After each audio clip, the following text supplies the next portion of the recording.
एतान्नः हुन्तुमिच्छामि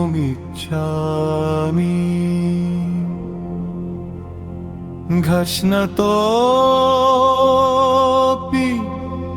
मधुसूदना अपि त्रैलोक्यराज्यस्य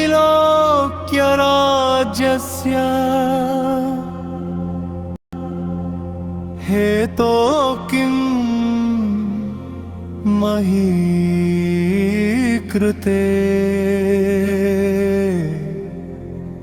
हेतो किं मही कृते।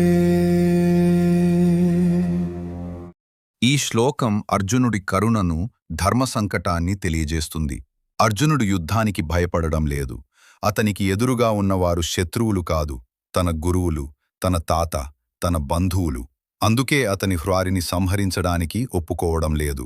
ఇది ఒక యోధుడి బలహీనత కాదు, ఇది ఒక మహాత్ముని హృదయం. అర్జునుడు ఇలా చెబుతున్నాడు: 3 లోకాల రాజ్యం వచ్చినా నా స్వజనులను చంపి దాన్ని స్వీకరించను.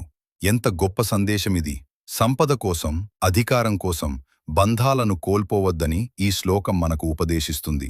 మనిషి జీవితంలో ప్రేమకు ఉన్న విలువను గుర్తు